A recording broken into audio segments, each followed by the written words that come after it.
ustedes? Con el gusto de saludarlos y tratando de ser o hacer un complemento de, o mejor dicho, dar a integralidad la información que corresponde a la materia de técnicas de litigación, con las limitaciones que implica el hacer una clase virtual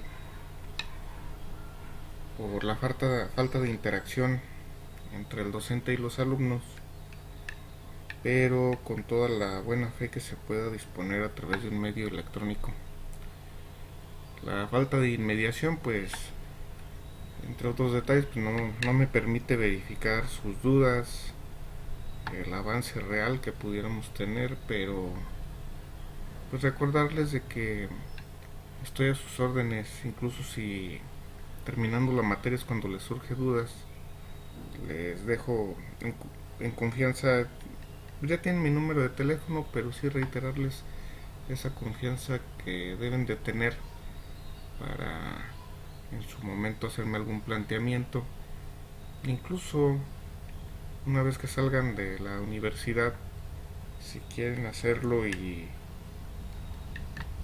yo estoy en condiciones de responder su pregunta, su cuestionamiento, pues quedo a sus órdenes. Es una responsabilidad que tiene uno como docente, y más si debido a esta cuarentena, que aparte parece ser que ya va a ser confinamiento, más si esta situación pues no nos permite hacer prácticas. Para que lo recuerden y tomen en cuenta, les ofrezco mi confianza para ayudarles en lo que sea posible. El tema que hoy nos trae es uno de los más complicados, es uno de los más complejos, porque se dice que en esta técnica de litigación descansa, bueno, mejor dicho, hay quienes dicen que es la piedra angular del sistema adversarial. Por eso se le debe de dar mucho un análisis, tiene mucha importancia, que es precisamente el contrainterrogatorio, el cual se ejercita una vez que ya pasó el interrogatorio directo. Esta técnica de litigación la ejercita la contraparte de quien ofrece al testigo o perito, y tiene como propósito el hacer lo que le llamamos en litigación un control horizontal, es decir, el poner a prueba la prueba y verificar la cómo se desahogó la prueba. Es lo que se llama un filtro de calidad. Buscamos a través del contrainterrogatorio, cuando decidimos hacerlo, porque no siempre se hace, disminuir la credibilidad y verosimilitud de un testigo o de un testimonio a través de la formulación de preguntas, pero son preguntas más concretas, ahorita lo iremos viendo. El contrainterrogatorio es una de las actividades más difíciles que se hacen en el momento de estar litigando un asunto. Hay quienes, como lo he venido diciendo, hay quienes les sale muy bien de manera natural, pero la mayoría tenemos que desarrollar estas habilidades para hacer un buen contrainterrogatorio a través de practicar, practicar y practicar. Y no solo para aprenderlo, sino también para no perder de cierta manera la habilidad, porque cuando no se litiga se van olvidando unas cosas. A veces se dice que el litigio es como andar en bicicleta, que una vez que lo aprendes nunca lo olvidas.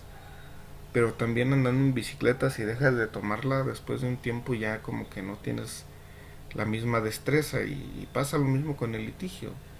Lo recomendable es estar inmerso en esta actividad, en el medio de litigación, pues de manera regular para no perder condiciones. Esto es a veces como el ejercicio, hacer algún deporte. O sea, para desempeñarlo bien, pues debes de estar en actividad, debes estar ejercitándote más o menos de manera constante o a un ritmo determinado para estar bien, porque el litigio es algo así parecido a una guerra.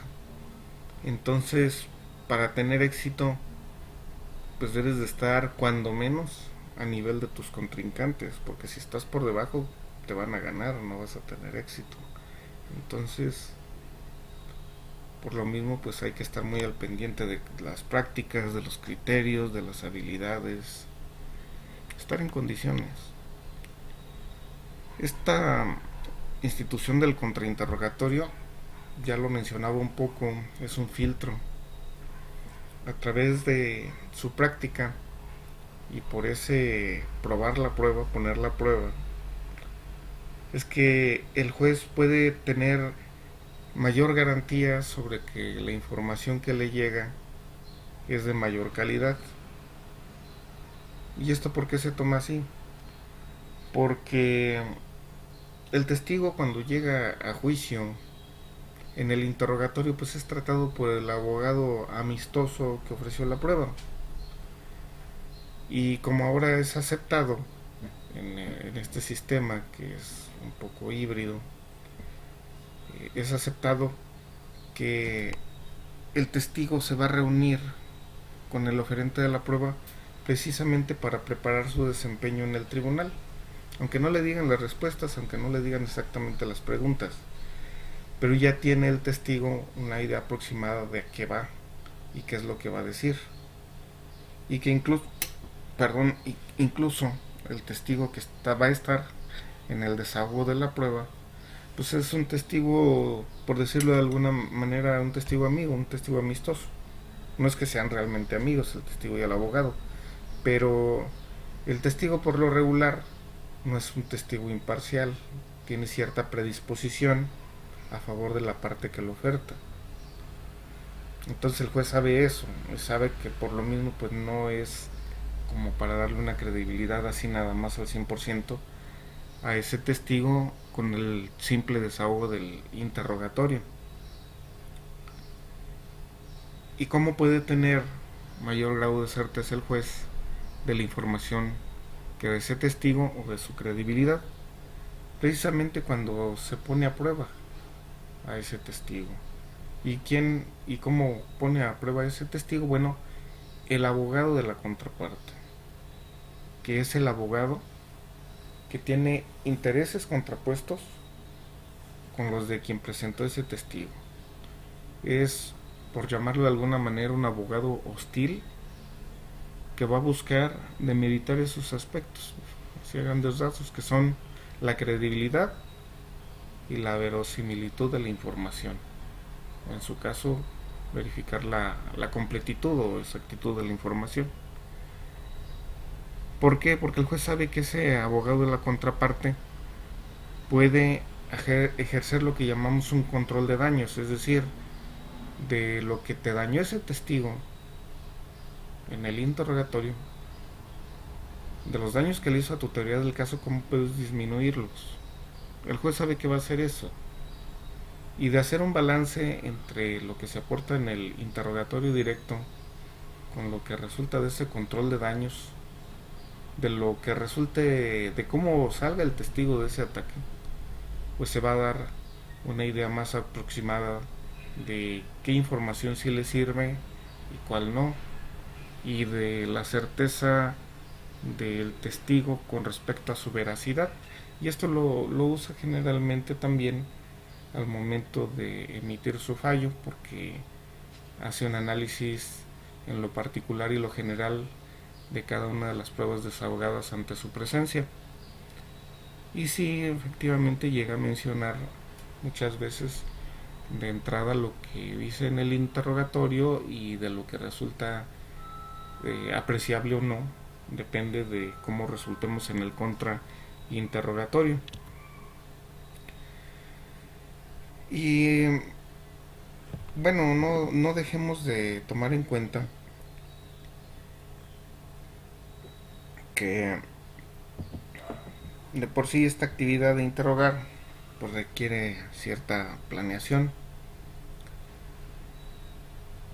Vamos a ver a detalle un poquito más cómo al ejercer el derecho a contrainterrogar debemos de ser muy prudentes, porque no se trata nada más de someter a prueba a un testigo ya después de haber sido interrogado,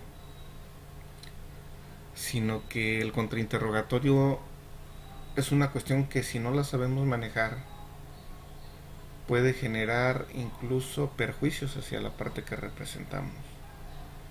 Que nosotros, buscando demeritar la credibilidad o la verosimilitud del testigo y testimonio, terminemos ayudándole a la contraparte, confirmando la información si es que nada más nos dedicamos a repetir el interrogatorio, o si nos tomamos la libertad de estar preguntando cosas que no sabemos cómo va a responder el testigo, podemos sacar más información que perjudica nuestra causa, en especial si se trata de un testigo que se conduce con la verdad, que no se contradice y que simplemente acude a juicio a ayudar a la justicia, nada más ayudar al juez a esclarecer los hechos.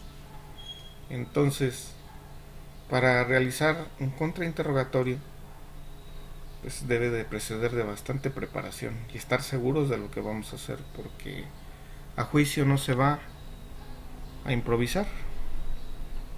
A juicio se va solamente a trabajar lo que se haya preparado lo más a detalle posible.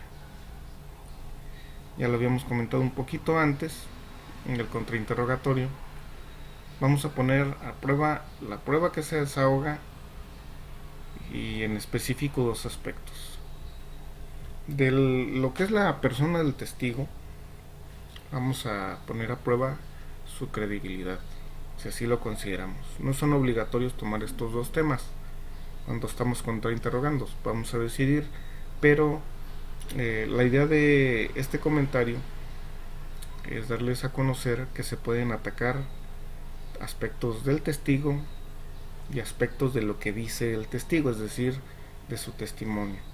Del testigo, pues como ya lo comenté, podemos atacar su credibilidad, y del testimonio podemos atacar la veracidad de la información, la integridad de la información, su exactitud, su completitud y la consistencia del relato. Ahorita vamos a ver estos aspectos. Mientras, es importante que tomen en cuenta que los tres primeros aspectos, estos los podemos verificar antes de la audiencia, y los últimos, aquí digo que son dos, pero en realidad son tres, estos los podemos verificar en el momento en que se desahoga el interrogatorio. Y aclararles que no hay un espacio para hacer esto de que verifiquemos en el interrogatorio directo. Se requiere poner mucha atención al momento que se está desahogando el interrogatorio directo y estar haciendo notas, porque terminando el interrogatorio directo inmediatamente nos van a dar el uso de la voz para que decidamos si vamos a contrainterrogar. No hay un espacio como tómense 5 minutos para que decidan si van a seguir, si van a ejercer su contrainterrogatorio, es inmediatamente. Por eso se requiere mucha agilidad mental, mucha atención, y llevar preparados con anticipación lo que puede ser materia de contrainterrogatorio de por sí, pero también sobre nuevos temas que el testigo nos haya dado en el momento de estar declarando en juicio. Eso nada más como nota para que no crean que se les van a dar un espacio de tiempo ahí para decidir si, en función de lo que acaba de declarar el testigo en el interrogatorio directo, van a poder o querer contrainterrogar. Bien, con respecto a la credibilidad del testigo, es decir, con respecto a su persona, tenemos que prepararnos, y esto con anticipación del juicio. Obviamente no lo vamos a hacer al momento del juicio. Tenemos que hacer labor de investigación, encomendársela a alguien, para que sepamos si podemos explotar alguna debilidad del testigo con motivo de sus relaciones, sobre todo con las partes involucradas en el proceso. Si hay alguna influencia con respecto a una cuestión familiar, si hay alguna cuestión económica entre ellos, de relación de deudor-acreedor, incluso si hay algún prejuicio que el testigo haya demostrado con anterioridad, que conste y que podamos hacerlo valer de manera objetiva, tal vez en algún registro de acto de investigación, y que puede influenciar sobre el aspecto de credibilidad, porque por ejemplo, los prejuicios podemos establecer los puntos de vista que tiene una persona con respecto a la valoración de una situación. Otro aspecto que ayuda para en determinado momento atacar la credibilidad del testigo es aspectos de historia de vida de ese testigo que tenemos o que vamos a tener en juicio, referentes por ejemplo a los antecedentes penales que haya tenido una persona. Esto no solo buscando acreditar por ejemplo algún proceso que tenga que ver con la rendición de informes ante la autoridad o que haya emitido en algún momento algún falso testimonio, sino también por ejemplo cuando ya ha sido procesado por algún delito que guarde similitud o relación con el que estamos litigando en ese momento. También para esta situación es que les digo que esto no hay otra manera de saberlo más que investigándolo, ya sea de manera directa, que no se recomienda si no tienen experiencia en materia de investigación de campo. Si no la tienen, pues hay que contratar a alguien, sobre todo algún ex policía, por ejemplo en el caso de las defensas particulares. En el caso de los defensores públicos, pues tenemos que recurrir muchas veces al auxilio que le tenemos que pedir a la fiscalía, pero sí es un poquito pues, incongruente o tal vez no se vea tan conveniente o por lo menos nuestros representados no van a ver tan adecuado que nosotros le pidamos el auxilio a los investigadores de la contraparte para beneficiarnos de nuestro asunto. Se puede llegar hasta pensar mal de que estamos pidiendo el auxilio de la parte contraria, a veces no tenemos otra. Los que ya tenemos un poquito de experiencia porque estuvimos en procuraduría trabajando, pues sí ya tenemos un poquito más de experiencia de campo y a veces sí nos aventuramos a hacer algo de investigación, pero sí puede ser una cuestión riesgosa que ojalá no les pase, pero sí puede llevarte a que te den un susto, como que te amenacen o te pueden llegar a golpear, cuando menos. Entonces lo ideal es, si no se tiene experiencia, pues sí contratar a alguien que sí la tenga para hacer esta labor de investigación. Y pues básicamente lo que vamos a buscar es establecer preguntas con relación a las relaciones familiares del testigo, de trabajo, de intereses económicos que tenga por ahí, y sobre todo definir si estas situaciones tienen relación con las partes, no solo el procesado y la víctima ofendido, sino con amigos y familiares del procesado ofendido, porque también una parte importante es investigar cómo es que llega el testigo a colaborar con la justicia, es decir, quién le habló, por qué está ahí, y si en determinado momento establecemos o averiguamos que simplemente es un auxilio correcto hacia la procuración y la impartición de justicia, bueno, pues no habrá nada que explotar ahí. pero lo ideal es descartar que algún testigo pues esté pagando un favor, esté haciendo un favor, o peor aún que su intención pues sea ayudar a alguna parte por algún otro interés que no sea legal.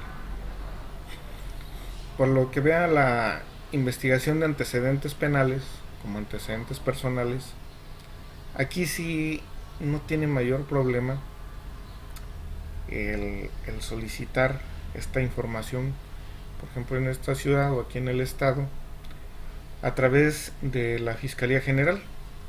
Es decir, le presentamos un escrito al agente del Ministerio Público donde le pedimos que gire instrucciones a Policía Ministerial para que haga una consulta en Plataforma México e incluso en la oficina de antecedentes de la Fiscalía General del Estado, y que recabe por escrito información sobre los antecedentes penales de una persona.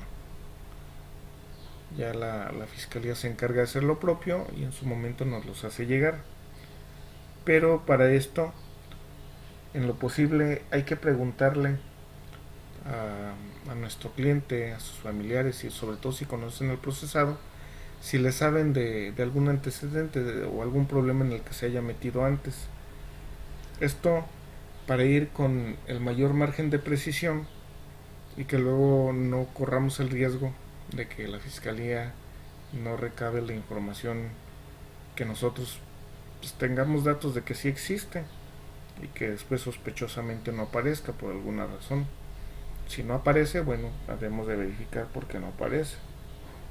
Que no sea, ojalá en ocasiones solo sea que no se hizo el registro, pero que sí haya tenido este problema. Y si es así, pues tenemos que buscar otras fuentes de información alterna, como alguna consulta al Instituto de Información Pública o de Acceso a la Información, y completar esto si nos es posible. O bien hacer las dos cosas y bueno, cruzar en su momento la información que resulte. Por lo que ve a los aspectos que podamos explotar o debilidades con respecto a la veracidad del testimonio, tiene varias vertientes. Una de ellas que debemos de tomar muy en cuenta es con respecto a las capacidades de percepción del testigo, ya sea personales de por sí o particulares por las circunstancias propias del momento del hecho que se tacha de delictivo. Es decir, sobre condiciones del medio ambiente, por ejemplo si estaba lloviendo o no, no es lo mismo, si es de día o de noche, si el testigo lo presenció, el hecho que dice que vio, percibió una distancia corta o muy larga, si con respecto al lugar donde él se encontraba y el lugar donde acontece el hecho había árboles, algún objeto que dificultara la visión o era una observación llana y directa. Estas circunstancias tenemos que verificarlas. ¿Cómo? En el caso de las cuestiones personales, esto se hace citando al testigo una vez que se dicta el auto de vinculación a proceso, al día siguiente o en cualquier momento de la investigación complementaria. Citar al testigo, no hay que esperar el último día para hacer esos actos de investigación. En lo posible hay que hacerlo al día siguiente, pedirle al Ministerio Público que nos cite a los testigos en nuestra oficina para hacer un ejercicio de entrevista y corroborar la información que viene establecidas en la entrevista. Tenemos derecho a hacer ese control de información, control horizontal, y verificar que esto sea correcto. Y esa entrevista pues nos va a servir para conocer al testigo, ver sus capacidades de expresión, de percepción, además de hacer precisiones. Cuando entrevistamos a un testigo, pues a veces nos damos cuenta que va todo drogado y le podemos hacer preguntas en ese sentido, sobre todo con respecto al día de los hechos. A veces vemos que trae unos lentes muy gruesos y bueno, eso nos da la idea de que pues tiene una discapacidad parcial visual. y tenemos que hacerle preguntas en ese sentido. Igual si vemos algún aparato de audición o cualquier prótesis y situaciones por el estilo. Y esto no lo vamos a saber si no lo citamos, porque si nada más nos quedamos con lo que resulte la carpeta de investigación, nos podemos llevar la sorpresa el día que se desahoga el testimonio de que la persona trae algún aparato para suplir alguna discapacidad parcial o total. Y pues, nos podemos estar lamentando de que no sé qué va a contestar si le pregunto esto, y optemos muchas veces por mejor no preguntarlos. O aventurarnos, por ejemplo, si le preguntamos si el hecho fue en la madrugada, si le preguntamos si se puso los lentes o no, y que nos diga que sí, porque evidentemente va a contestar que sí. Que es obvio que si le preguntamos esta situación, él sabe que vamos a cuestionar que haya podido ver sin los lentes. Pues esto tenemos que prepararlo desde antes. Otra cuestión que también es inevitable y que no debemos ceder ni por pereza ni por, aunque no nos falte, no tengamos mucho tiempo, tenemos que hacer, es ir al lugar de los hechos. Este lugar de los hechos va a estar establecido tanto por el, los peritajes que hay en la carpeta de investigación como por las declaraciones que hay en las entrevistas. Y esto incluso aunque lo puse en segundo término, esto lo tenemos que hacer primero. Tenemos que ir al lugar de los hechos, pararnos donde dice el testigo que estaba, aunque sea aproximado, y después ubicar el lugar que dice que fue o donde dice que fue el evento que nos ocupa en la carpeta de investigación. ¿Para qué? Para establecer realmente qué pudo o no pudo ver el testigo, o testigos en su caso. Y ya después hacer la entrevista. Si nos queda alguna duda, porque siempre se generan dudas de, bueno, ¿dónde estaba realmente el testigo? ¿Realmente qué vio? ¿Realmente qué otras personas sabía? Eso lo vamos a verificar después de que hayamos hecho la entrevista. O sea, la información la vamos a obtener de las dudas que tengamos del lugar del hecho, y una vez hechas las predicciones, lo recomendable es volver. Y si no se dilucidan todas las respuestas, bueno, pues ni modo, tendremos que pedir al Ministerio Público que nos lo vuelva a citar para hacer preguntas en relación a precisiones que requerimos. Pero lo ideal es que tengamos toda la información, que no por evitarle una molestia a una persona, pues no la volvamos a citar. Tenemos que pedirle. Hay otro aspecto que se puede explotar, que es lo que se llama cohesión. Esto es, de acuerdo, tomando en cuenta como parámetro o punto de perspectiva la experiencia común en el relato del testigo. Es decir, tenemos que verificar si lo que nos está narrando es fácil de creer, o es difícil de creerlo, o es imposible de creer porque de plano sí lo que nos está diciendo pues no es posible, o es medianamente probable, o no. Y obviamente para esto pues nos va a servir el realizar más entrevistas. Si es imposible de creer, bueno, vamos a obtener cuando menos inconsistencias que podemos explotar ya en el momento de juicio al realizar el contrainterrogatorio. Con respecto a la consistencia, que a diferencia de la cohesión, aquí tenemos que ver que realmente toda la información vaya en el mismo sentido. Es decir, que lo que dijo primero no se contradiga después con lo que dice en segundo término, que primero diga una cosa y después el testigo diga todo lo contrario. Si lo hace, bueno, ya tenemos un punto a explotar. Y aunque pareciera que esto es imposible, la verdad es que sí se llega a dar. Porque estamos leyendo a veces la entrevista y cuando estamos ya por ahí de media plana hacia adelante decimos, ah, caray, yo como que me acuerdo que había dicho otra cosa al principio. Y a veces sí es contradictorio. Entonces ahí tendremos que tomar una decisión si dejamos esa inconsistencia para explotarla en juicio o si citamos al testigo para que nos lo aclare. Dependerá mucho del ejercicio estratégico que nosotros hagamos de nuestra teoría del caso para beneficiar a nuestro representado. Y esto que estoy comentando, a pesar de que tal vez parezca que lo podemos hacer nada más como defensa, la verdad es que también se puede hacer como fiscal, porque al menos en esta ciudad, y tengo entendido que en el estado, el agente del Ministerio Público de Litigación es uno diferente al que realiza la investigación inicial, la investigación preliminar o desformalizada.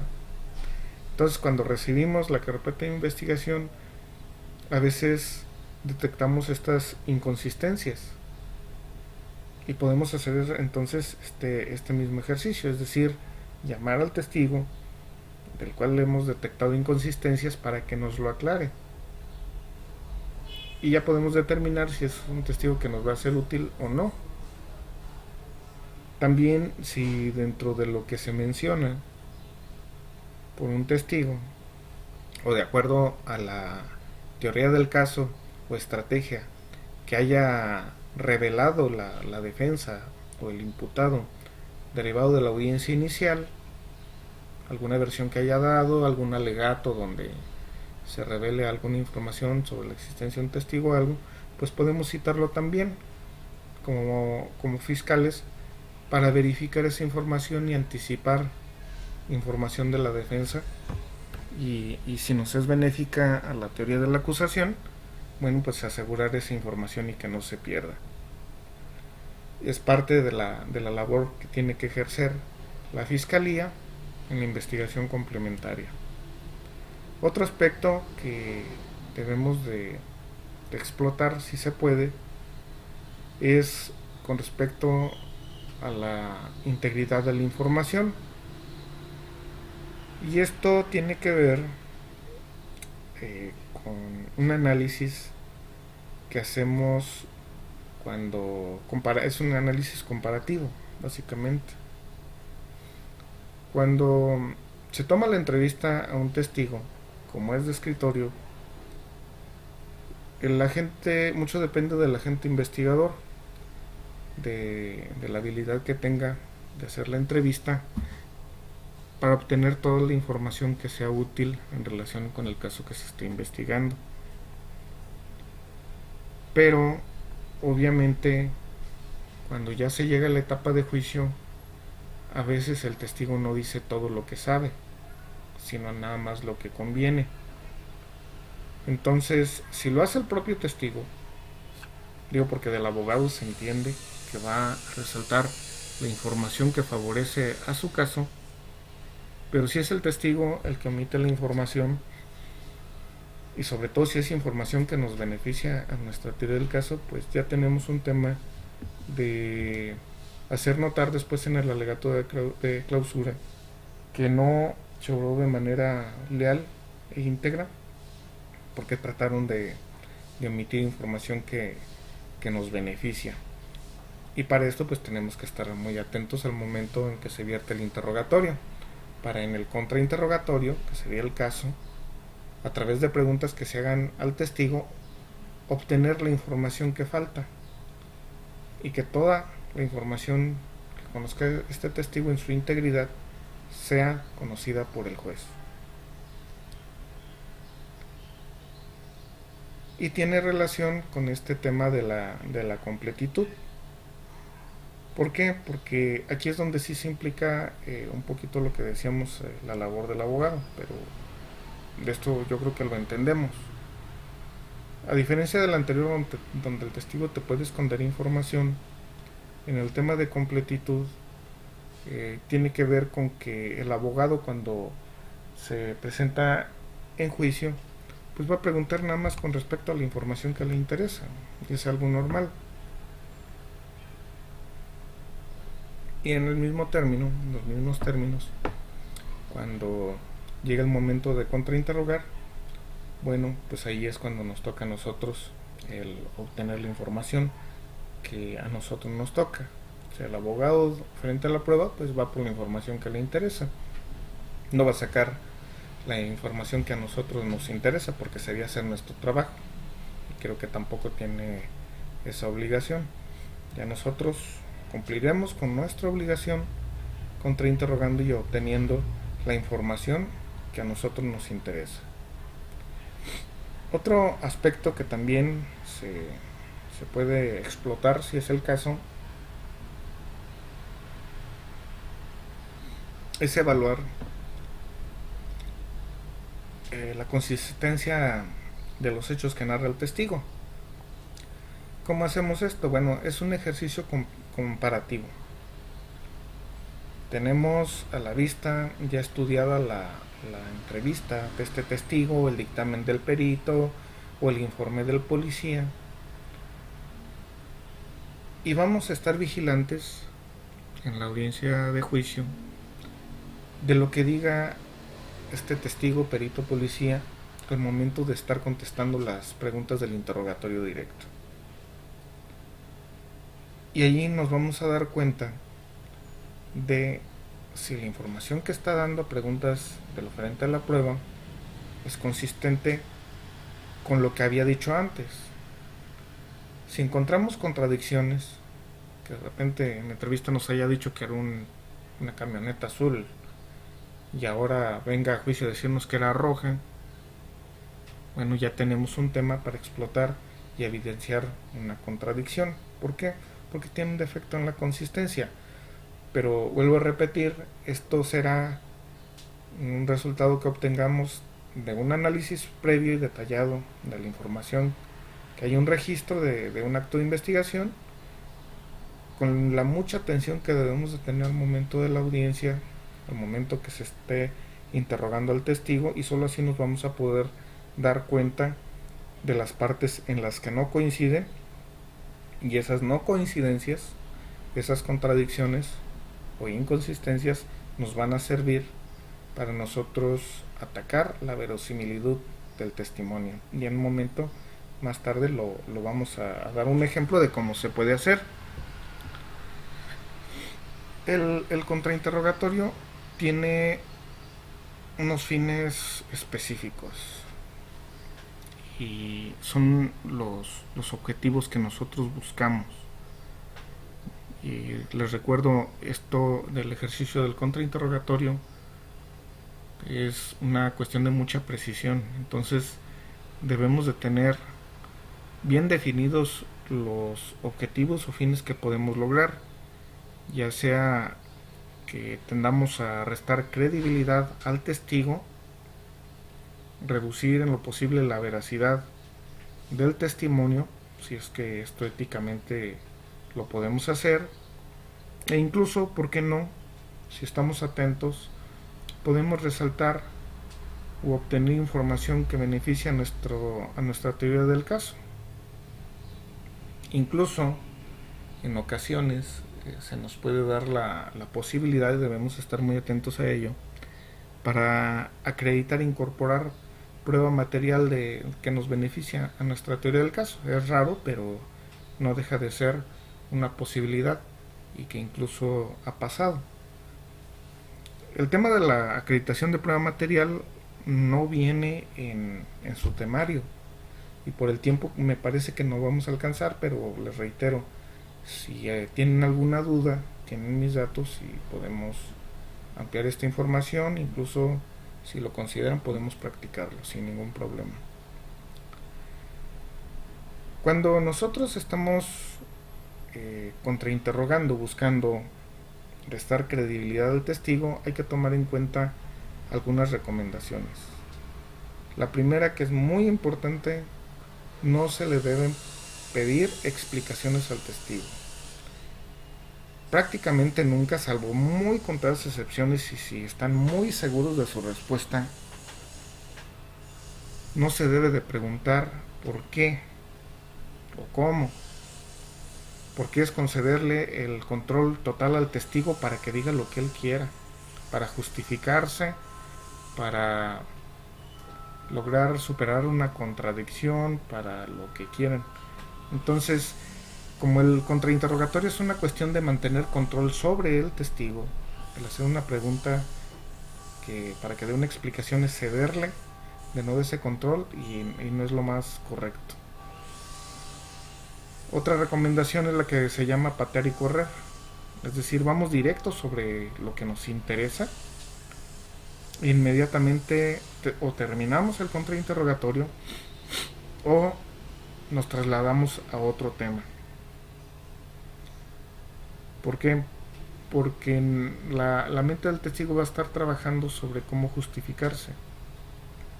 El testigo sabe que somos un abogado hostil, a pesar de que seamos muy amables en ocasiones, sabe que vamos contra el caso en el que él está ayudando.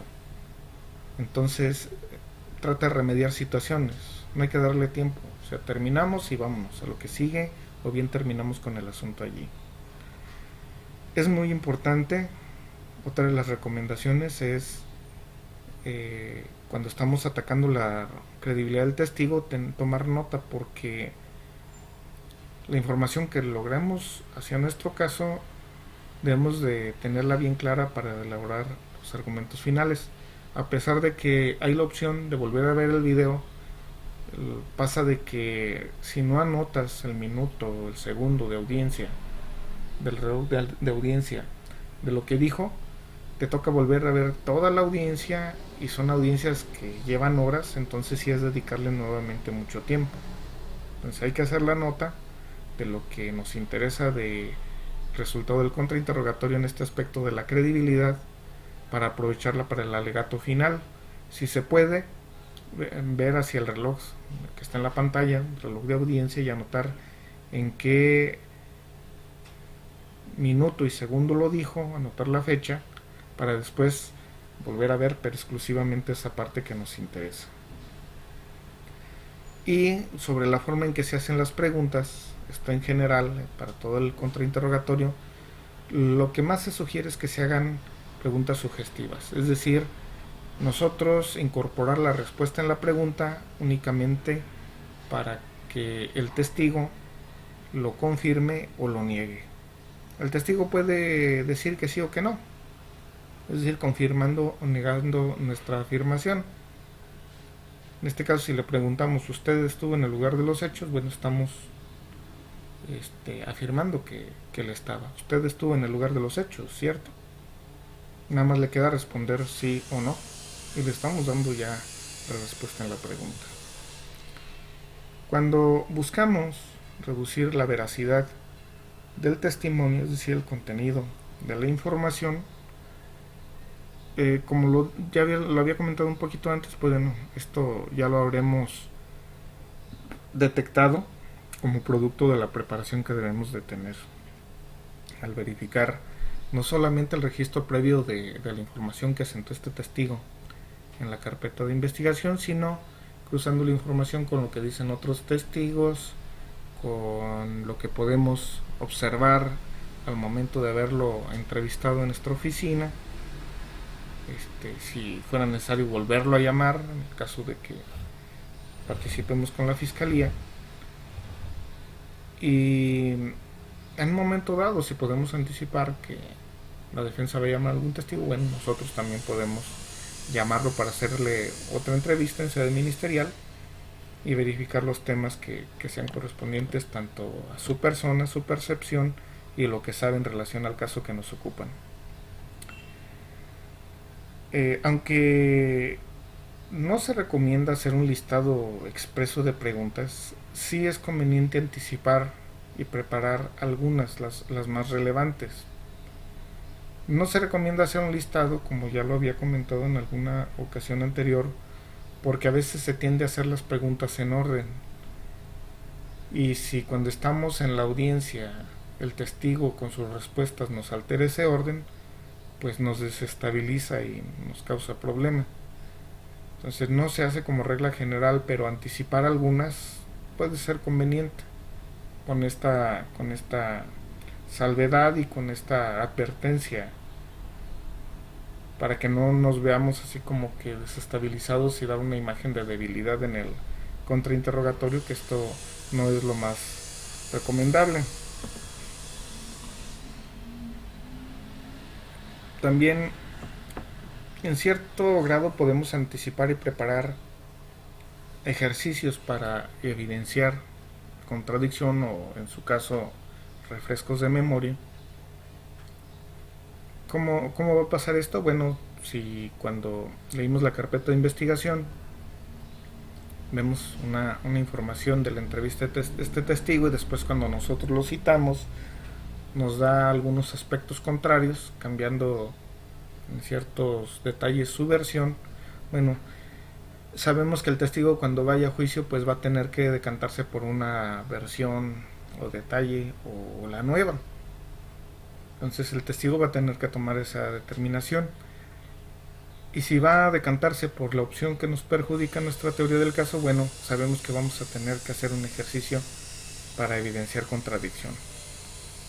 Y esto lo podemos anticipar, cómo lo vamos a hacer. Y otro aspecto también, que es muy difícil, aunque decirlo en este momento sea sencillo, es que una vez que obtenemos la información que nos interesa, una vez que logramos obtener de una respuesta un resultado positivo, pues es una cuestión pues que es agradable.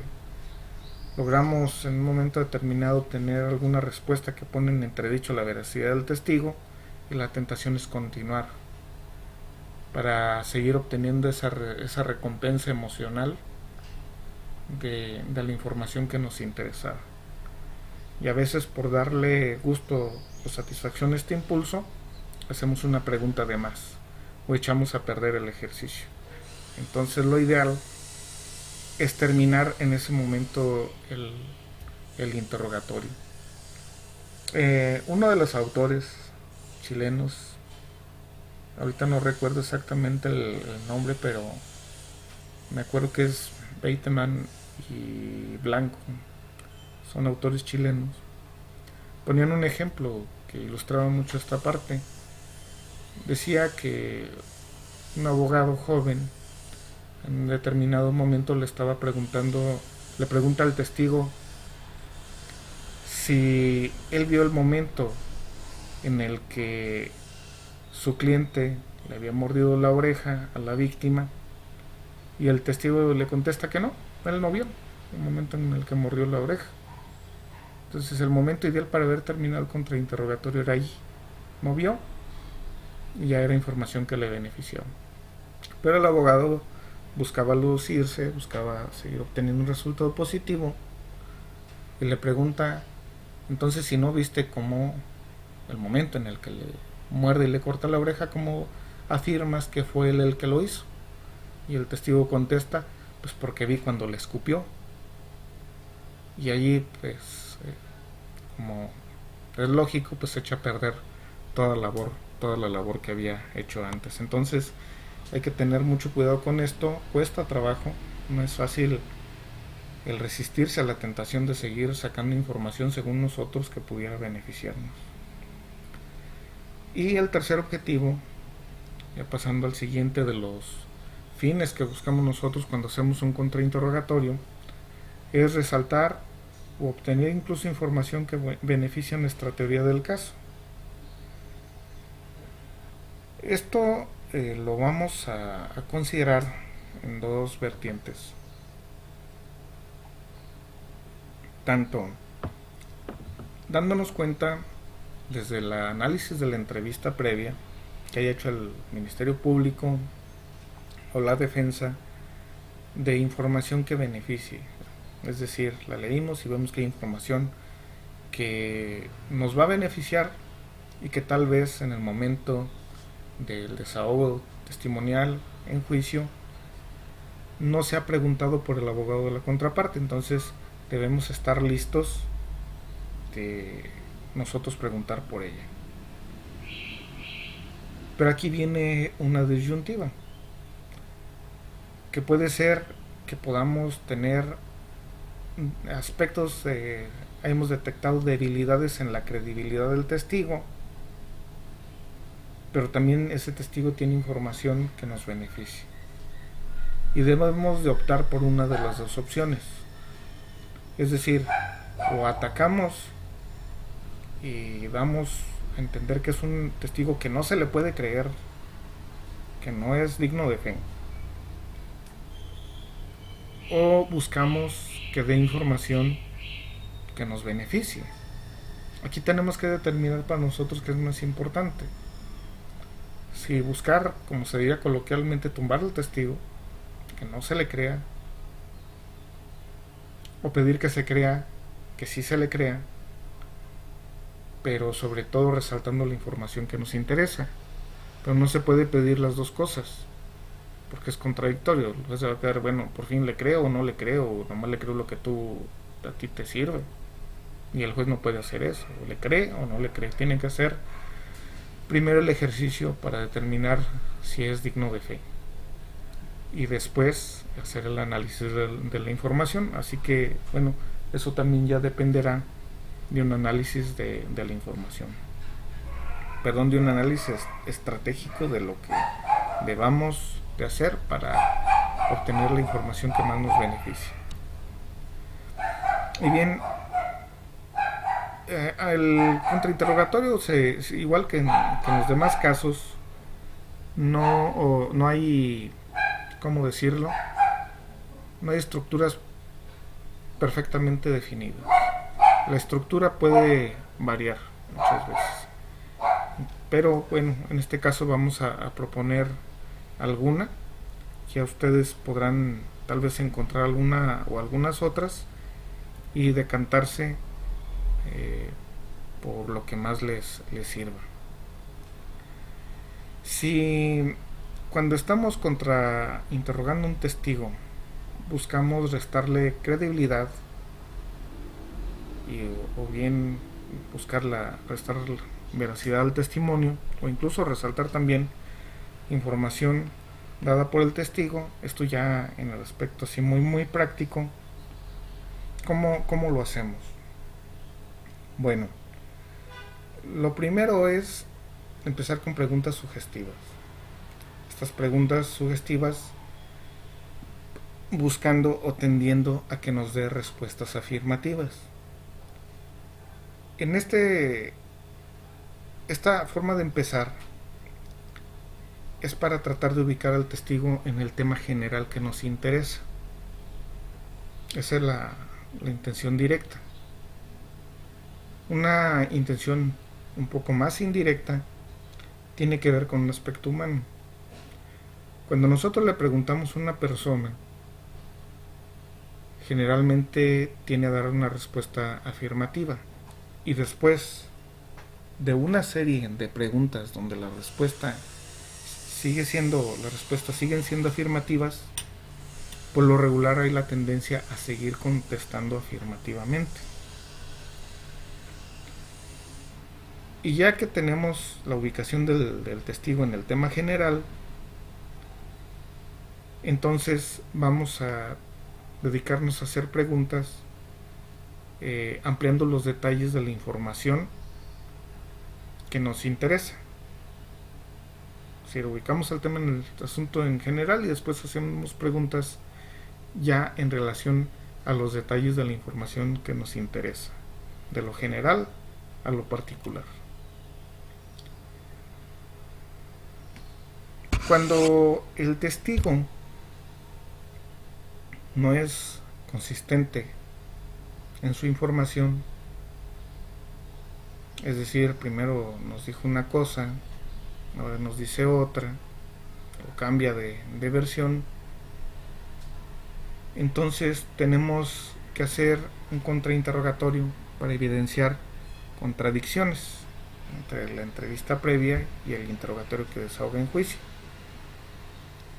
Igual comenzamos haciendo preguntas en general para ubicar al testigo en el tema,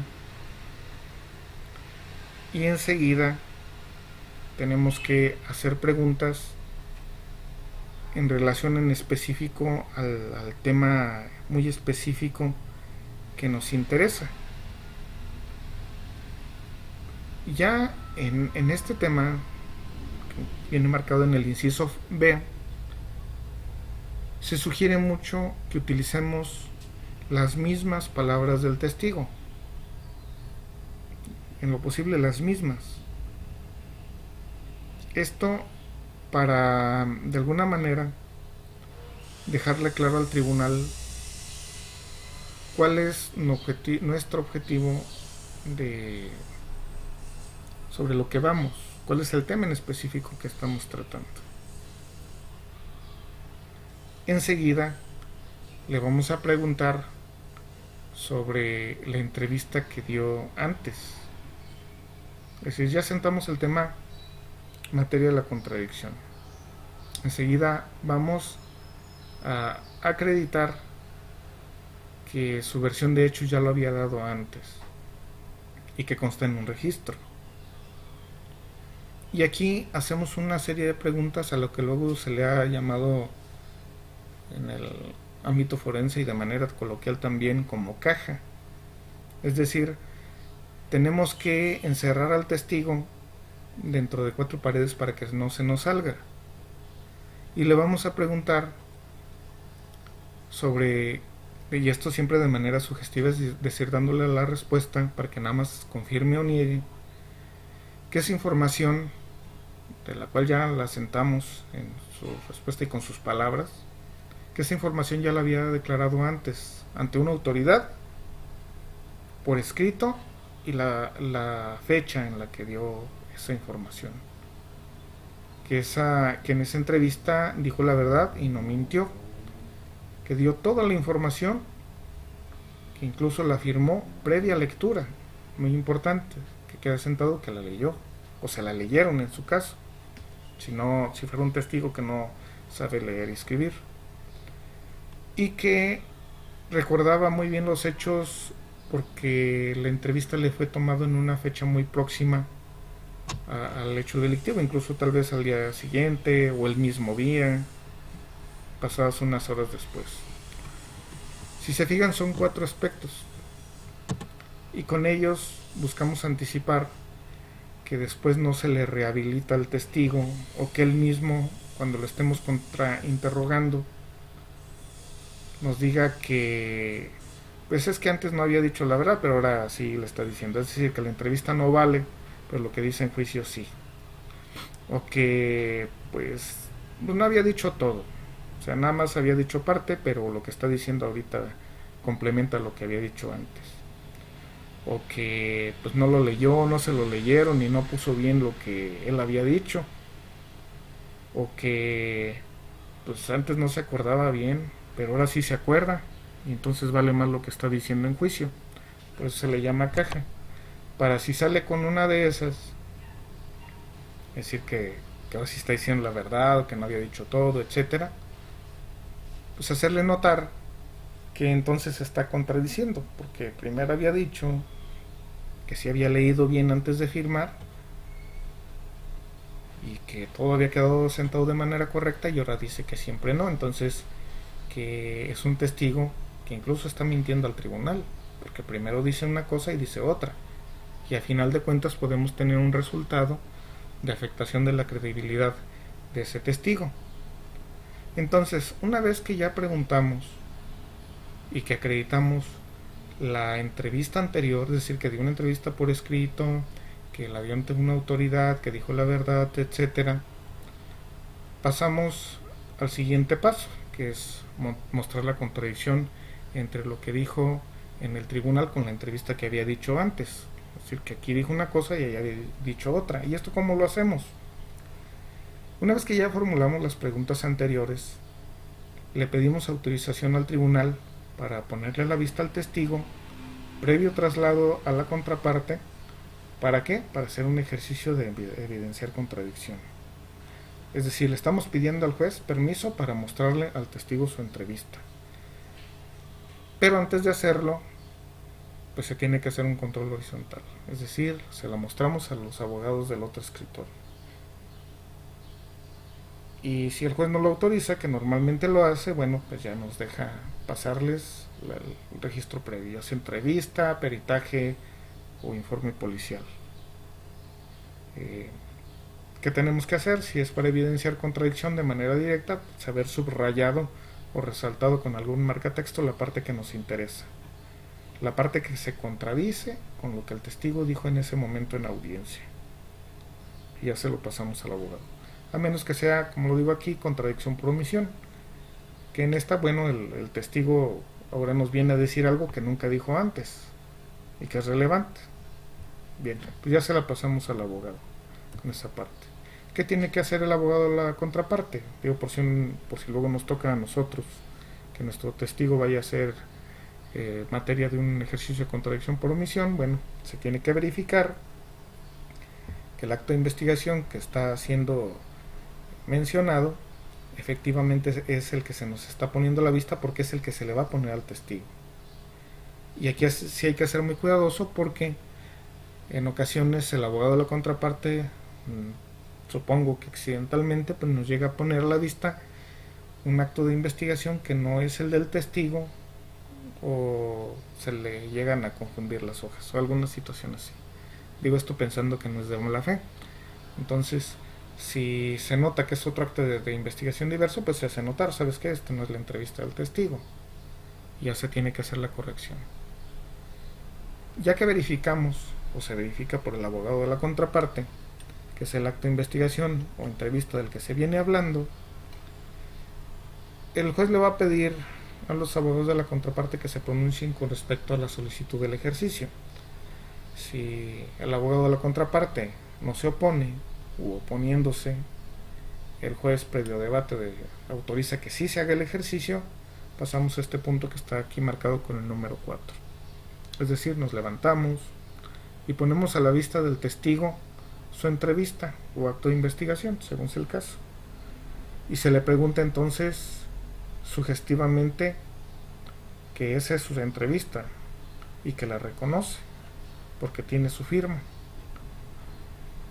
Y ya que el testigo reconoce estas partes, entonces se le pide que se ubique en la parte subrayada y que la lea en voz alta. ¿Por qué se pide que lo lea en voz alta? Porque eso es donde va a ser propiamente lo que nos interesa. El leerle al tribunal una información que se contradice con lo que ya había venido a manifestar en juicio. Es decir, que en la entrevista que está leyendo había dicho una cosa y que aquí en juicio le vino a decir al tribunal otra diferente. En el caso de contradicción por omisión, lo que se le pide es que revise en su conjunto toda la entrevista y que nos indique en qué parte dice lo que nos vino a manifestar en juicio y que él afirma que estaba dentro de esa entrevista. Incluso se le puede proveer algún lápiz, algún marcador para que la marque. Le voy a pedir que revise toda la entrevista, indíqueme o marque incluso con este marcatextos la parte donde me dice que usted vio esto. Si estamos seguros que no lo contiene, llegará el momento en el que diga no está en la carpeta, no lo dice. Y ahí terminamos el ejercicio. ¿Por qué? Porque reconoce que aquí nos vino a decir algo que no había dicho en sede ministerial o ante la defensa, en su caso en una entrevista previa, y que ahora sí lo viene a decir. Este ejercicio de contradicción por omisión tiene que ser muy limitado, tiene que ser sobre temas realmente relevantes, no de cualquier cosa, porque los detalles, pues obviamente, pues se puede esperar que siempre se puedan agregar más. Y el punto número 5, que es la parte final de este ejercicio de contradicción, de evidenciar una contradicción, que es acabar.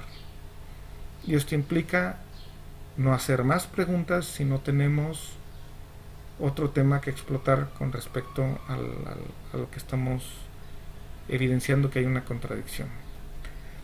Pero no es nada más de regresarnos al asiento y decir no tengo más preguntas. Se pide autorización nuevamente al tribunal para acercarse al testigo y retirarle el documento. Y bueno, ya había comentado un poquito sobre el tema de evitar la tentación de hacer preguntas de más o hacer alguna actividad que reste el impacto que tiene este tipo de ejercicios, porque es evidenciar que el testigo está mintiendo. Entonces, detenernos ahí y sobre todo no cometer el error de dejar al testigo que haga alguna explicación o aclaración, porque él lo está deseando. Se acaba de mostrar que primero dijo una cosa y después dijo otra. Entonces lo más natural, humanamente, es explicar por qué antes dijo una cosa y ahora dijo otra. Si tenemos más temas que explotar, bueno, entonces ya usaremos alguna frase, alguna pregunta de transición para irnos sobre esos otros temas que nos interesan. En ocasiones va a pasar que un testigo nos diga que no recuerda. Estamos preguntando y de repente nos dice no me acuerdo. En teoría, esto no debe pasar mucho, al menos con el testigo que nosotros estamos ofreciendo, porque se supone que ya le hicimos una preparación y tiene claro todo lo que dijo en su entrevista. Entonces, lo más regular es que esto pase con respecto al testigo de la parte contraria, que nos dice de repente no me acuerdo, y no me acuerdo, y no me acuerdo, y no me acuerdo. Y humanamente pues no puedes forzar a alguien a que recuerde de manera forzosa. Y entonces pues también pasa que tenemos la entrevista en las manos y sabemos que lo que dice el testigo que no recuerda pues está escrito allí, en la entrevista, en el informe pericial o en el informe policial. Y tenemos que hacer entonces un ejercicio que se llama de apoyo o refresco a la memoria. En este caso debemos de tener en cuenta que hay dos prácticas, o bueno, no totalmente dos prácticas, pero sí dos perspectivas, que son la del testigo que nosotros estamos ofreciendo cuando a nuestro testigo se le olvida algo, o bien cuando interrogamos al testigo de la contraparte que dice que se le olvidó algo. Si es nuestro testigo el que dice que se le olvidó la respuesta, entonces le hacemos las preguntas de inicio de este ejercicio, de acreditación de la entrevista, de forma abierta. Y si nos dijo, por ejemplo, en el caso del testigo propio que se le olvidó la respuesta, le podemos preguntar dentro de estas opciones si habría algo que le ayuda a recordar y qué sería. O también se le puede preguntar, si no entiende muy bien la pregunta anterior, si la información o la respuesta a esa pregunta se encuentra en su entrevista que se le tomó antes. U otra opción, si ver su entrevista que se le tomó por escrito antes le serviría para recordar. Esto buscando que sean de manera abierta las preguntas, es decir, sin darle la respuesta, porque buscamos librar las objeciones, porque el abogado de la contraparte se va a dar cuenta de que ya tenemos un problema. O sea, nuestro testigo olvidó información que nos es importante, entonces puede buscar obstaculizarnos, y una forma de hacerlo es tratar de bloquear a través de las objeciones aquellas preguntas que pueden llevarnos al ejercicio para el refresco de memoria. Si es testigo de la contraria, entonces buscamos el establecer esta cuestión de la existencia previa de la entrevista a través de las preguntas que ya manejamos en el ejercicio para evidenciar contradicción. Y le hacemos las preguntas de manera sugestiva en el mismo sentido, es decir, que esa información ya la había declarado antes ante una autoridad por escrito y la fecha en la que se tomó su entrevista, que en esa entrevista dijo toda la verdad, no mintió, que dio toda la información sin reservarse nada, que la firmó previa lectura íntegra o se la leyeron, y que cuando dio esa entrevista pues recordaba bien los hechos porque otorgó esa entrevista el día anterior, el día siguiente, no el día anterior, pues no se puede, el día siguiente, el mismo día del acontecimiento del hecho, en fin, para que después no nos salga con aquellos temas de justificación. Y una vez que reconoce que dio esa entrevista, entonces hacemos el ejercicio para que se le muestre la entrevista o acto de investigación al testigo. Es decir, primero se pide autorización al tribunal para ponerle a la vista, y aquí mencionamos, si es mi testigo, para ponerle a la vista del testigo un documento, o en su caso un objeto. Buscamos con esta frase no ser sugestivos, porque si decimos su entrevista ya estamos dando la respuesta, y esto va a demeritar el reconocimiento del registro previo. Entonces, si es testigo propio, ponerle a la vista del testigo un documento o un objeto. Si es el caso de un refresco de memoria del testigo de la contraparte, que le vamos a poner a la vista su entrevista, es lo que decimos. Previo traslado a la contraparte para, aquí variamos con respecto al ejercicio anterior, que le pedimos autorización al tribunal para ponerle a la vista el testigo, un documento, un objeto, para hacer un ejercicio de apoyo a la memoria. Una vez hecha esta petición, el juez autoriza, se le corre traslado a la entrevista, es decir, se la mostramos al abogado del escritorio contrario para que verifique que se trata del mismo acto de investigación y la parte que nosotros hemos resaltado subrayado. Entonces el abogado contrario va a verificar que se trata del acto de investigación del cual venimos hablando y que contestó el testigo cuando nosotros estamos preguntando sobre ese registro previo, y si no se opone o oponiéndose el juez finalmente autoriza el ejercicio, bueno, pues ya nos lo regresa y nosotros se lo ponemos a la vista del testigo y le preguntamos si es nuestro testigo qué es lo que tiene a la vista, o si es abogado de la parte contraria, le preguntamos qué es su entrevista, ¿verdad? Y si la reconoce. También le preguntamos sobre la firma que se encuentra en el documento, si la reconoce, y en ambos casos, ya sea testigo propio o contrario, le pedimos que se ubique en la parte subrayada o resaltada y que la lea para sí. Aquí no le pedimos que la lea en voz alta, porque no buscamos un ejercicio de lectura, sino lo que buscamos es que el testigo lea la información que dice que no recuerda para que la recuerde, la refresque. Entonces, una vez que la lee en silencio y que nosotros le hemos dicho que la lea para sí, en silencio, que la retenga y nos diga cuando ya haya hecho ese ejercicio en memoria de retener, que nos lo diga. Cuando el testigo nos dice que ya memorizó la información nuevamente, entonces se le pide autorización al tribunal para retirarle el documento. No es recomendable preguntarle con el documento todavía en las manos, hay que retirárselo. Cuando ya le retiramos el documento, le volvemos a hacer la pregunta: señor testigo, ¿recuerda ahora? Y ya le hacemos la pregunta. Y el testigo debe de contestar, porque lo acaba de leer.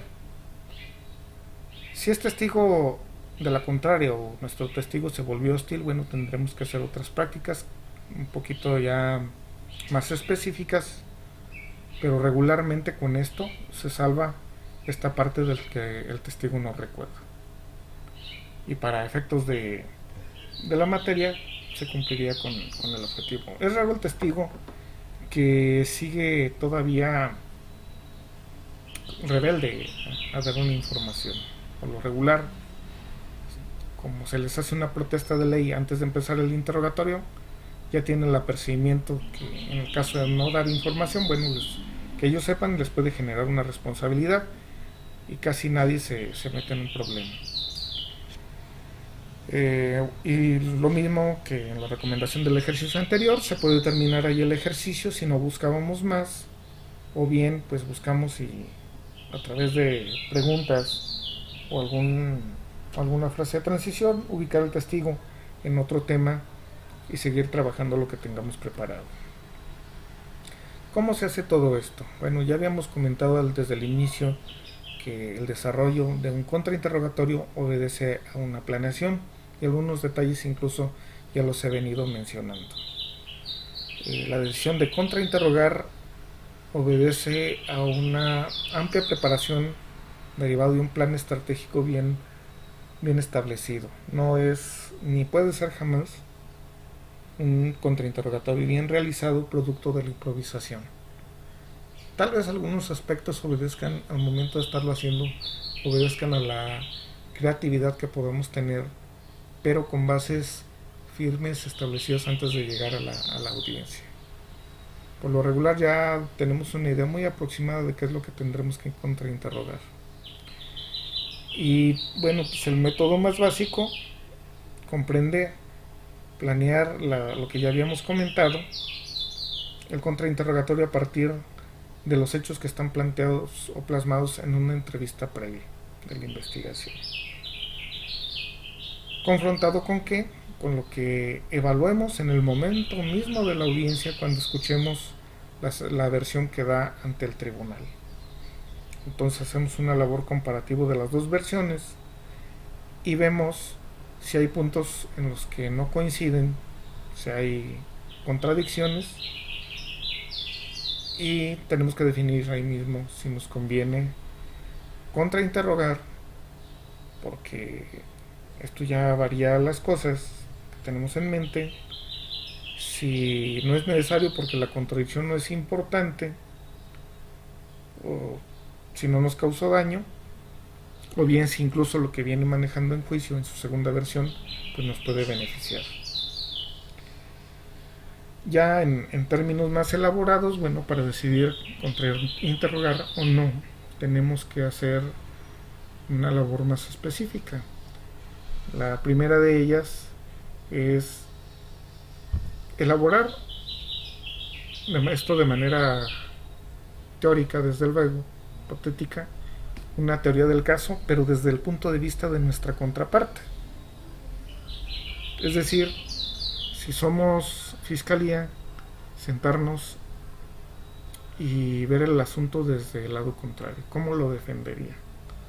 ¿Qué fortalezas y debilidades tiene el Ministerio Público y yo puedo explotar como defensa? En el caso de nosotros como defensa, en ocasiones hacemos lo contrario, sobre todo si como su servidor ya tuvo experiencia como agente del Ministerio Público, entonces veo el asunto desde la perspectiva de la Fiscalía y analizo cómo lo está viendo, qué fortalezas y debilidades tiene para sacar bien su asunto.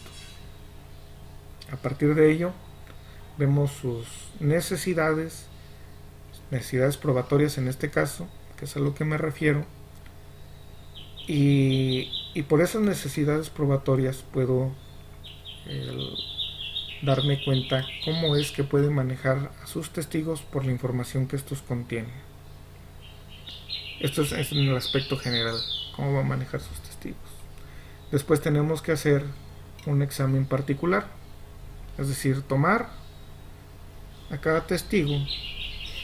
Incluso para esto se recomienda hacerle una carpeta individual a cada testigo e ir agregando aquella información que nos sea relevante para el momento del testimonio en particular. Es decir, lo que podamos averiguar sobre cuestiones de influencias, intereses, antecedentes personales que podamos ir recabando. De lo que podamos ir investigando, agregarlo allí para que no se nos disperse. Y así podemos tener una evaluación más concreta de los temas de credibilidad del testigo o de la verosimilitud de su testimonio. Hay una cuestión ética también, que una vez que evaluamos los testimonios, pues en teoría no debemos de contrainterrogar a aquellos testigos que sean creíbles y que estén diciendo la verdad sin contradicciones, con el único ánimo de auxiliar al tribunal. Pero en ocasiones, aunque un testigo sea creíble y tenga buenas intenciones, llega a haber ocasiones en que se contradicen.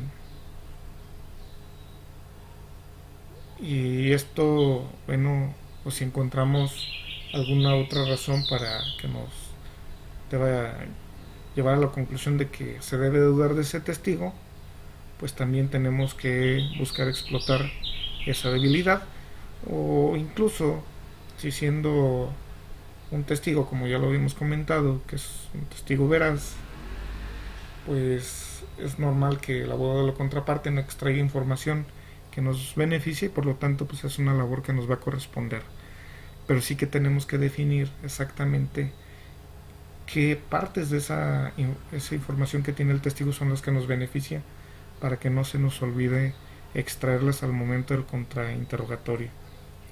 En general, pues vamos a analizar los aspectos que ya habíamos mencionado, de calidad de los sentidos, por ejemplo, del testigo, de las circunstancias ambientales y temporales del momento del hecho, también circunstancias espaciales para verificar temas de percepción y también los temas de cohesión y consistencia de la información del testigo, y siempre buscando la información que nos es favorable.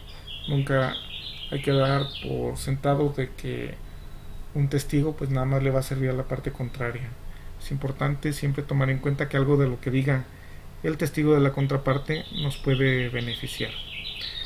Y ya con esta información, bueno, se debe de tomar una decisión sobre si se va a formular o no el contrainterrogatorio, y entonces prepararnos para hacer los cuestionamientos respectivos, que tendrán que ver sobre los hechos o aspectos claves sobre los que se va a interrogar, es decir, los objetivos específicos que buscamos al realizar un contrainterrogatorio. Y ya que los hemos definido, pues no dejarlos en nuestra mente, porque la mente, por más fuerte que sea, bueno, si llevas muchos asuntos, se te puede confundir la información. Entonces, hay que preparar un escrito o notas, como cada quien tenga sus necesidades, de acuerdo a la personalidad de cada litigante, definirá si debe de preparar un guión, un esquema o un temario sobre lo que se debe de contrainterrogar. Se sugiere resaltar o poniendo en mayúsculas las palabras y frases que no sean claves. No se sugiere hacer una lista de preguntas, aunque se pueden incluir algunas, sobre todo cuando algún cuestionamiento pues requiera de alguna complejidad al momento de su expresión. Y también por el tema de que cuando se está haciendo un interrogatorio, ya sea directo o contrainterrogatorio como en este caso, en ocasiones se nos llega a objetar la pregunta. Y si no traemos las preguntas como tal, o no tenemos una buena memoria de corto plazo, para cuando se nos autoriza por el tribunal volver a hacer la pregunta, resulta que la pregunta ya se nos olvidó y hacemos una distinta. Entonces hay que evitar esto, porque si tenemos claro el objetivo, pues vamos a reformular la pregunta. Pero si de repente por el debate de la objeción se nos olvida la idea, se llega al punto que incluso se tiene que retirar la pregunta porque simplemente ya no la recuerdo. Y a veces hacer algunas anotaciones de algunas preguntas te puede ayudar en este sentido. Depende mucho del estilo personal y de los dotes de litigación. Y algunos consejos, finalmente, ya casi para terminar, algunos consejos para contrainterrogar. Es muy coincidente, y creo que en esto tienen razón los autores, cuando exponen esta primera regla. La primera regla del contrainterrogatorio o consejo es no hacerlo. Es decir, si no se tiene claro cómo hacer un contrainterrogatorio, no tienes claros los objetivos o lo que esperas de un contrainterrogatorio, pues es mejor no hacerlo.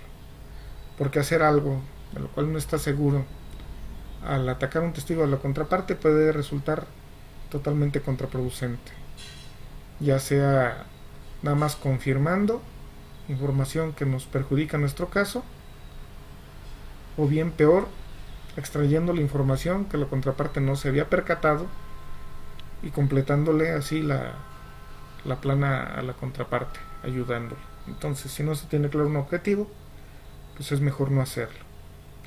Por eso también se llega a comentar que el mejor contrainterrogatorio es el que no se hace, porque a veces, en lugar de ayudar, terminamos perjudicando a la parte que representamos, ayudándole al contrario. Pero, si sabemos hacer un contrainterrogatorio, o bien ya determinamos los objetivos por los cuales nos conviene hacerlo, y hemos decidido contrainterrogar, entonces, ¿qué se recomienda? Primero, no divagar. Tenemos que ir directamente sobre los temas definidos, sobre los objetivos que tenemos en mente, para que no se pierda el impacto que buscamos generar y también para no generarnos una animadversión de parte del tribunal porque les estamos haciendo perder el tiempo en temas irrelevantes. Otra recomendación es hacer las preguntas con lenguaje sencillo y evitar mucho los tecnicismos jurídicos. Esto porque tenemos enfrente un testigo que puede ser hostil, o más normal es que sea hostil. Entonces, formular una pregunta en lenguaje un poco técnico le va a dar la opción a que nos digan, no le entiendo la pregunta, ¿me la puede explicar? Y a pesar de que el testigo entienda, que tenga bases para que el tribunal considere que efectivamente es una pregunta técnica y que por lo tanto debe de hacérsele en términos más claros. ¿Cuál es el efecto adverso de esto? Bueno, primero que se le va a dar tiempo al testigo para pensar su respuesta. Y nosotros lo que buscamos es sorprender al testigo para que diga la verdad, que no tenga tiempo de reflexionar. Otra recomendación es mantener contacto visual con el testigo y con los jueces. Ya habíamos expuesto un poquito de esto, porque el tener un contacto visual, estar atento con lo que pasa en el área del tribunal, nos va a dar una idea de las reacciones que se generan con la actividad que nosotros estamos haciendo. Se tiene que modular la voz al preguntar para no hacer la exposición tediosa y mantener el interés. Si cambiamos entre un tema y otro, se tienen que hacer preguntas o frases de transición para que no haya confusión con respecto a lo que se viene hablando. Tenemos que destacar mucho los detalles que nos interesan, aquellos que son claves en la teoría del caso que estamos manejando. Y habíamos comentado ya un poco sobre el looping, que es la técnica del eco, utilizar palabras de las respuestas del testigo para hacer la siguiente pregunta y procurar siempre cerrar con impacto. Recuerden la recomendación siempre de empezar fuerte y cerrar fuerte para causar una buena impresión y convencer al tribunal.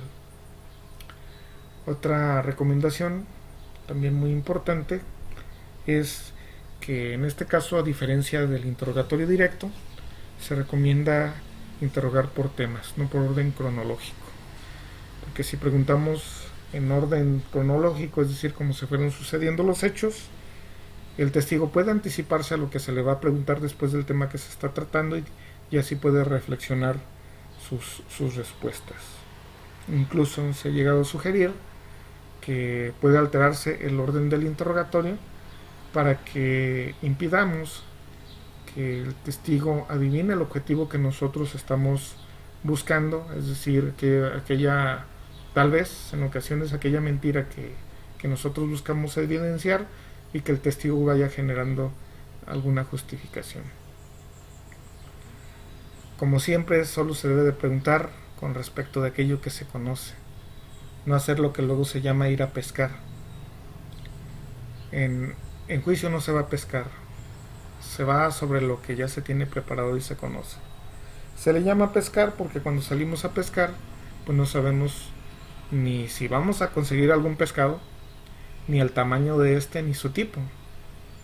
Normalmente si vas a algún lago que no está cerrado, no sabes si te vas a llevar algo, entonces pues estás haciendo una actividad sobre un resultado futuro incierto, y esto no nos podemos dar el lujo de hacerlo en juicio, porque es una irresponsabilidad. Ya lo habíamos comentado un poco también. En el caso del contrainterrogatorio se deben de hacer solo preguntas cerradas y sugestivas. ¿Por qué? Porque permite un mejor control del testigo. Al hacer preguntas sobre las cuales se tiene plenamente la certeza de lo que se va a contestar y estas se reducen a un sí y un no, pues tenemos un muy amplio margen de control. Y ya que tenemos esta situación, bueno, pues tenemos que verificar que el testigo no darle margen a que haga aclaraciones. Por eso, cuando se inicia un contrainterrogatorio, si lo tenemos bien preparado, normalmente la indicación que le hacemos al testigo es que le vamos a hacer una serie de preguntas a las cuales le pedimos que nos conteste solamente con un sí o con un no. Y que si nosotros requerimos más información, nosotros se lo vamos a hacer saber al testigo. Y enseguida le preguntamos si entiende la forma en que se va a realizar el interrogatorio. Si no lo entiende, pues hay que explicarle, mire, le voy a hacer unas preguntas. Y esas preguntas usted nada más me debe de contestar o con un sí o contestarme nada más que no, pero sin agregar nada más. Y si entendió el ejercicio, bueno, podemos continuar. Cuando estemos interrogando, bueno, cuando menos debemos dar la impresión de que contamos con la información completa del asunto. Nosotros sabemos todo. Ya nada más buscamos que el testigo lo confirme. Esto para ejercer todavía un mayor control sobre el testigo. Del punto 12, bueno, ya lo habíamos comentado, cuando menos 2 veces. No hay que hacer preguntas de más, no hay que pedir aclaraciones o explicaciones, porque el testigo puede aprovechar para justificar sus respuestas, para aclarar, para superar alguna inconsistencia. Si trata de hacerlo, detenerlo. Como lo hacemos, le levantamos la mano, le decimos con es suficiente por ahora, no necesito eso, señor testigo, ya le había comentado, este ejercicio es nada más para que me conteste con un sí o con un no, y usted me había dicho que lo había entendido. Entonces limítese nada más a contestarme con un sí o con un no. Ya se lo voy a explicar. ¿Sí lo entendió? Entonces con un sí o con un no. Si usted tiene algo más que decir, el abogado de la contraparte podrá pedirle alguna explicación, si así lo considera. Otro punto es establecer un ritmo y velocidad al repreguntar o formular el contrainterrogatorio. Se sugiere que las preguntas sean con cierta rapidez y con cierto ritmo, porque lo que buscamos es que el testigo tenga el menor margen de tiempo para pensar las respuestas, que no alcance a reflexionar y que conteste con la verdad. Si está diciendo la verdad, nos va a contestar sin ningún problema rápidamente. Otra recomendación es escuchar atentamente las respuestas del testigo. ¿Esto para qué nos sirve? Pues para poder generar nuevas preguntas, darle continuidad a nuestro contrainterrogatorio y que la persona que nos esté apoyando, o si estamos nosotros solos, ni modo, pues hacer las anotaciones que tenemos que hacer para evidenciar la información que nos interesa en el alegato de clausura. Y esto, desde luego, pues haciendo observaciones del lenguaje verbal, del lenguaje no verbal del testigo. Aquí le puse verbal, pero corrijo, del lenguaje no verbal, que es el lenguaje gestual, corporal, etc. Son cuando menos 7 canales de comunicación que tenemos que estar atentos en una audiencia. Pero no es materia de esta exposición, así que pues ya les tocaría a ustedes estudiarlo por separado.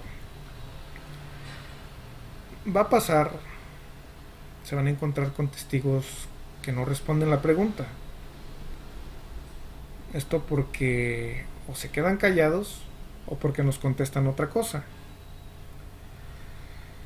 ¿Qué hacer en estos casos? Bueno, lo que se recomienda es, primero que nada, mantener la calma y insistir y persistir. En ocasiones es necesario recordarle las indicaciones que le dio el tribunal al iniciar el interrogatorio y que incluso se le tomó protesta de conducirse con verdad y que el omitir información que conociera pues podía hacerle motivo de una responsabilidad, incluso penal, al testigo. Hay que volver a formular la pregunta cuantas veces sea necesario.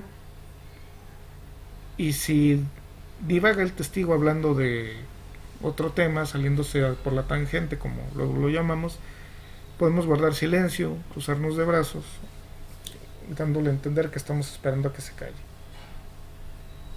Una vez que se ha callado, le podemos decir frases como: ¿entendió la pregunta? Lo que le estoy preguntando es esto. ¿Lo entendió? ¿Me puede volver a responder? Y esperar a la respuesta. La idea es insistir.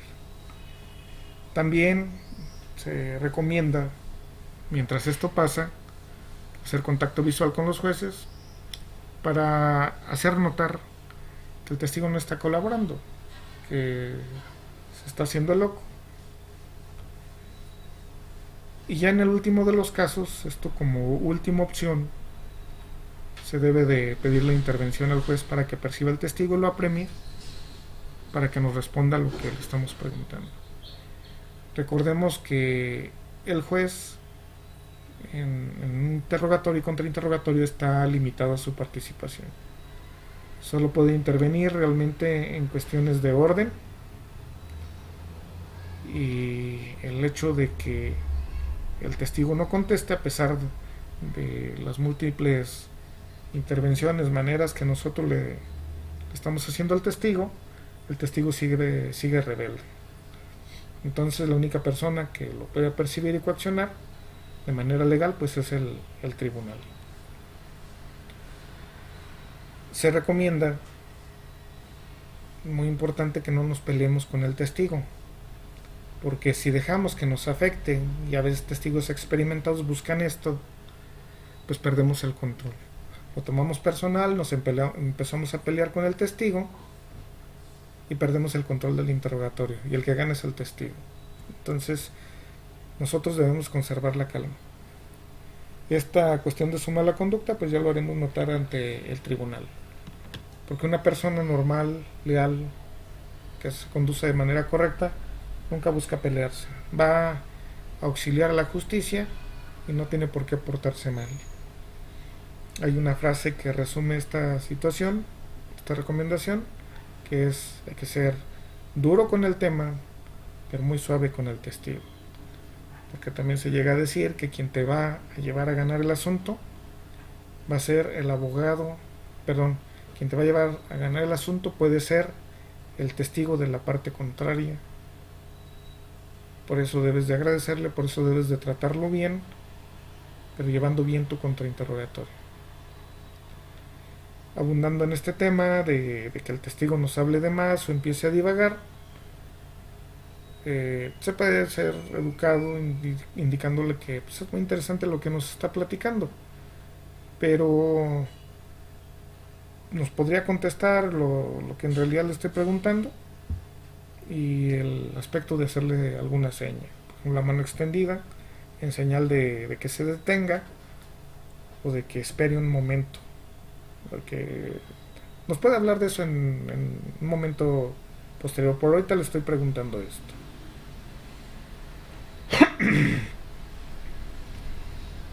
Si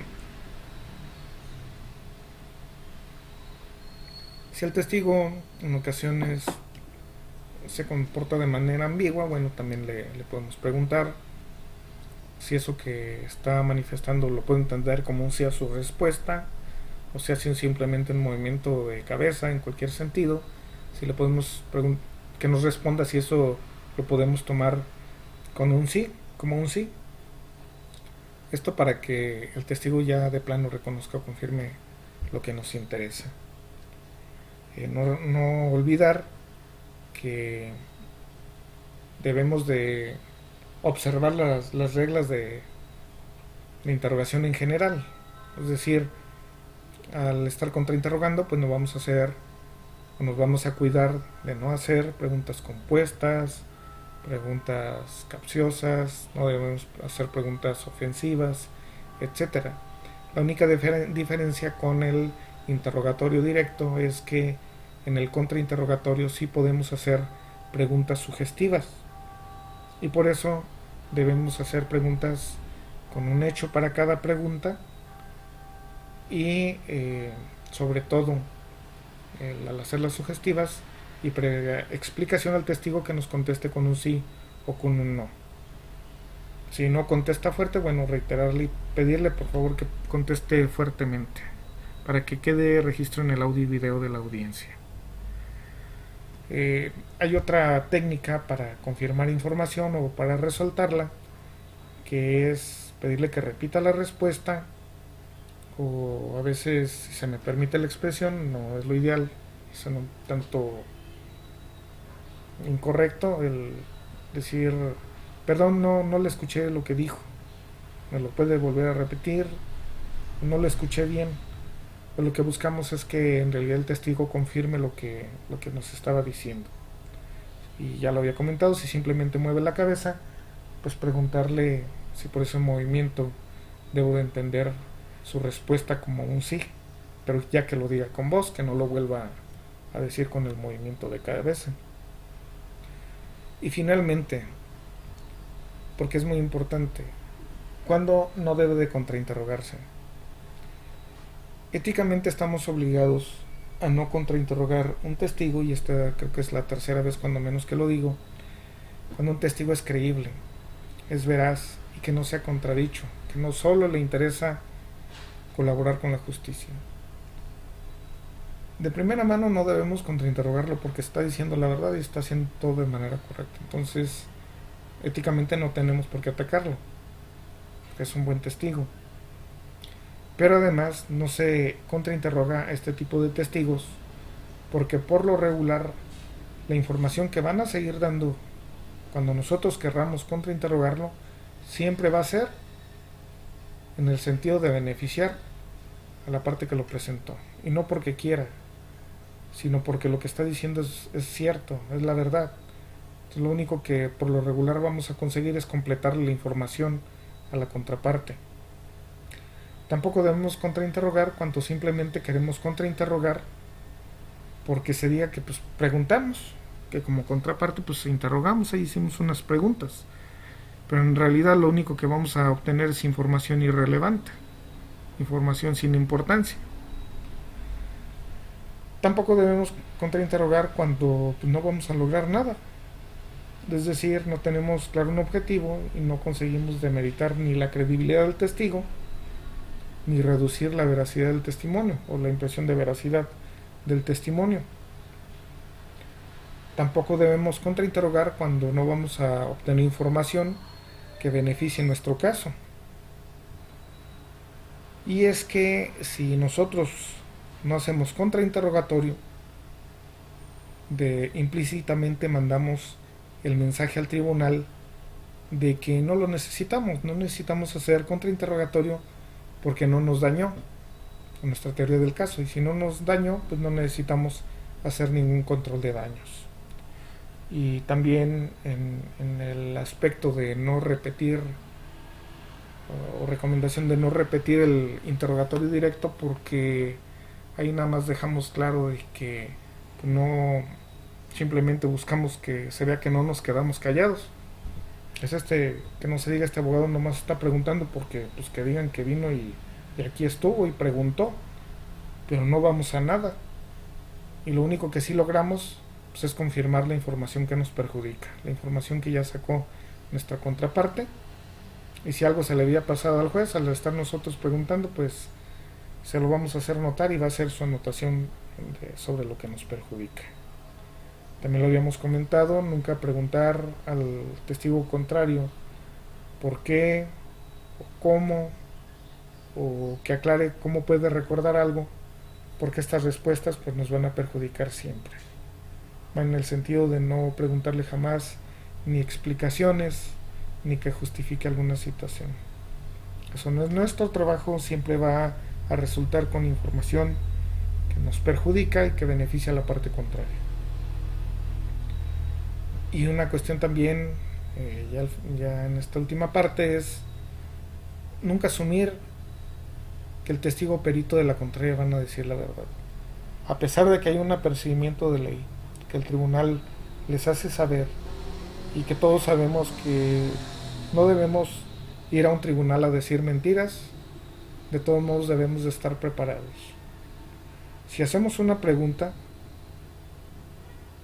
a un testigo de la contraparte, siempre debemos estar dispuestos a atacar la respuesta que sea contraria a la verdad. Es decir, debemos estar preparados en un contrainterrogatorio para cuando no obtengamos la respuesta que sabemos que debe dar el testigo, que éste varía la respuesta a pesar de ya estar registrado en una entrevista previa, y que nos mienta. Porque, como les había comentado, el testigo de la contraparte difícilmente va a ser un testigo imparcial. Y bien, este sería mi participación por el día de hoy. Como les he venido reiterando, es un manejo de este tema del contrainterrogatorio de una perspectiva muy general. Hay mucho que estudiar y exponer, analizar con respecto al manejo de los testigos. Lo habíamos comentado un poquito antes. Los temas básicamente son psicología del testimonio, psicología judicial, y se involucra aquí mucho los temas sobre técnicas de investigación. Pero esta exposición que corresponde a esta materia, al menos en este nivel, es en términos muy genéricos, y con lo que les he comentado, al menos desde el punto de vista teórico, se llega a salvar esta situación. Hay temas específicos, sé que les van a surgir muchas dudas, sobre todo porque la exposición pues es de manera virtual y diferida, entonces no podemos generar una práctica de preguntas y respuestas, pero tienen ahí medio de contacto conmigo para lo que me gusten preguntar. De momento pues es todo. Les reitero la petición, recomendación, cuídense mucho. Necesitamos que todos estén bien, estando ustedes en casa y estando ustedes bien, las demás personas pues van a estar bien para evitar la propagación del contagio de la enfermedad. Lo que nos tiene de esta manera, que es la pandemia del coronavirus, y por cual se hace esta exposición de esta manera. Entonces, les reitero la petición, cuídense mucho y nos estamos viendo para las siguientes, nos estamos escuchando para las siguientes exposiciones. Que estén bien, muchas gracias.